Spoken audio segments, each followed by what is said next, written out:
नमस्कार दोस्तों। उत्तराखंड बेरोजगार संघ करने वाला है अपने संगठन का विस्तार।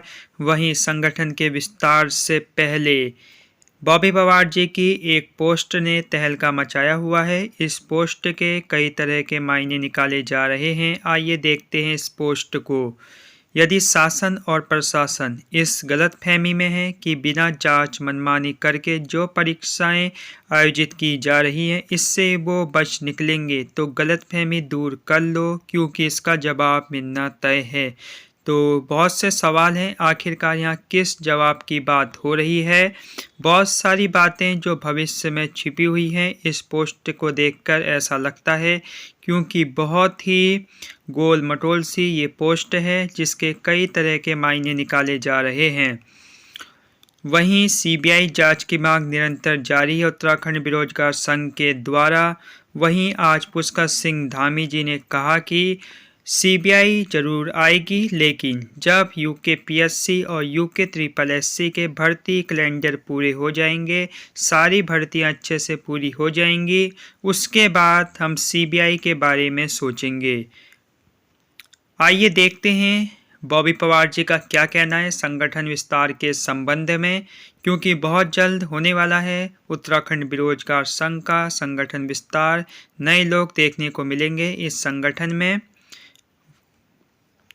हमारे लोग बाहर जो आंदोलन कर रहे थे उनके साथ बैठकर, जो जेल के अंदर थे उनके साथ बैठकर आगे की रणनीति बनाई जाएगी। और अभी तक जो निकल कर आया है उसमें सबसे पहला बिंदु ये है कि सबसे पहले जो हमारे लोग जो बाहर जो डटकर मुकाबला कर रहे थे उनमें से कई हमें नेतृत्वकर्ता भी मिल चुके हैं। उन्हें संगठन का दायित्व सौंपा जाएगा, संगठन का विस्तार किया जाएगा।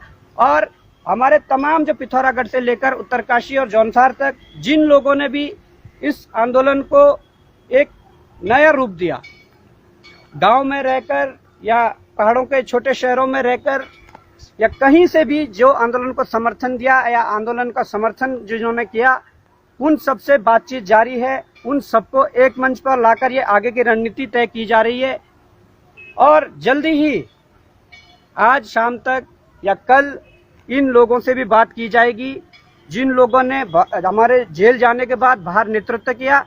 और उसके बाद जो संगठन का जो पहला निर्णय था वो यही था कि संगठन का विस्तार किया जाएगा। और उसके बाद ये आंदोलन जिन मांगों के साथ खड़ा हुआ था, सीबीआई जांच वो जरूरी है। परीक्षाओं में जिन परीक्षाओं में चीजें सामने आई है, जिन परीक्षाओं में गड़बड़ियां सामने आई है, उन परीक्षाओं की जांच होना जरूरी है। वो मांगे अभी भी हमारी है और आगे भी रहेंगी। अब सरकार को हम ये कहना चाहते हैं, अगर सरकार पाक साफ है, अगर सरकार जांच करवाना चाहती है, तो आप 23 तारीख को जो पीसीएस होने वाला है पहले उस पेपर को रुकवाइए।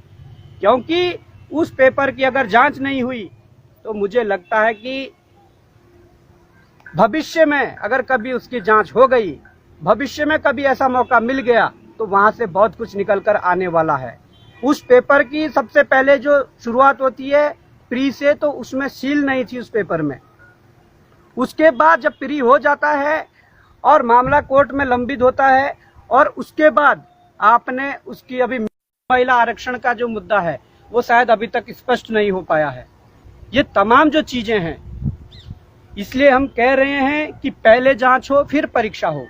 पटवारी की परीक्षा जरूर आपने जो जबरदस्ती करवा के जेलों में डालकर आपने पटवारी की परीक्षाएं आयोजित करवा दी, जबकि मैं आज भी कह सकता हूं बच्चों ने भले ही पटवारी की परीक्षा दे दी हो, परंतु 99.99% बच्चे चाहते थे कि परीक्षा अभी ना हो। परीक्षा वो देना चाहते थे, परंतु 12 तारीख को कतई भी परीक्षा नहीं देना चाहते थे। उसका भी अभी तक ये पता नहीं है कि जो 380 क्वेश्चन बाहर थे, क्या दोबारा पेपर उन 280 में से बना, जो 280 क्वेश्चन बचे हुए थे 380 में से, उसका भी कोई पता नहीं है। 2021 की मैं बात करूं, 4 और 5 दिसंबर को स्नातक स्तरीय परीक्षा वीडियो बीपीडीओ की परीक्षा करवाई गई। उस दौरान भी 3 दिसंबर 2021 को हमें जेल के अंदर ठूसा गया, हमें जेल के अंदर ले जाया गया। और ये बात किसी से नहीं छुपी है कि 4 और 5 तारीख को किस प्रकार से सब्जी की तरह वीडियो बीपीडीओ का पेपर बेचा गया और उसके बाद हमें जेल से छोड़ा गया था। और ये बात भी किसी से नहीं छुपी है कि 9 तारीख को हमारी गिरफ्तारी हो जाती है और उसके बाद तुम पुलिस का रिजल्ट जारी करते हो, जिसके लिए हमने कहा था कि जांच होनी चाहिए। ये बात किसी से नहीं छुपी है। और हमारे जेल में अंदर रहने के बाद जिसे पूरे प्रदेश के युवाओं का समर्थन, जिस पूरे प्रदेश के युवा ये कह रहे थे कि पहले जांच हो फिर परीक्षा हो, आपने 12 तारीख की परीक्षा को आपने जबरदस्ती करके करवा दिया। तो ये छलावा उत्तराखंड के युवाओं के साथ कतई बर्दाश्त नहीं होगा। ये आंदोलन आगे बढ़ेगा और आप सबके सुझावों के साथ, आप सबके मार्गदर्शन के साथ, आप सबके सहयोग के साथ इस आंदोलन को आगे बढ़ाएंगे, ये हम कहना चाहते हैं। दूसरी ओर अगर मैं अन्य मुद्दों पर आऊं, मुद्दे बेरोजगारी और भ्रष्टाचार से ही जुड़े हुए हैं। हमारे भाजपा के एक वरिष्ठ नेता, पूर्व कानून मंत्री, एक लेटर माननीय मुख्यमंत्री उत्तराखंड को लिखते हैं कि विधानसभा से जो सदर नियुक्तियां हुई थी उन्हें वापस रखा जाए। मतलब क्यों? अगर गलत तरीके से नियुक्त हुए हैं तो हम तो ये कहना चाहेंगे कि उन्हें वापस रखने के बजाय जो 2000 से और 2016 तक जो और भी कर्मचारी गलत तरीके से लगे हुए हैं उन्हें भी बाहर करिए। और मुझे ये कहते हुए बड़ा दुख हो रहा है, बड़ा कष्ट हो रहा है कि उस लेटर के समर्थन में उत्तराखंड कांग्रेस भी कह रही है कि आप उन्हें रखिए। देखिए, स्टैंड क्लियर रखना होगा। ये मैं कह देता हूं कि स्टैंड क्लियर रखना होगा। अगर कुछ गलत है तो गलत है, अगर सही है तो सही है। विपक्ष को भी ये समझना होगा कि क्या सही है क्या गलत है। अगर गलत तरीके से नियुक्तियां हुई थी तो गलत तरीके से नियुक्तियों का विरोध होना चाहिए। वो कोई सामाजिक संगठन हो, वो कोई राजनीतिक दल हो, उन सबको हमको मिलकर विरोध करना चाहिए। ये तमाम जो चीजें हैं, इन सबको लेकर दुविधा बनी हुई थी।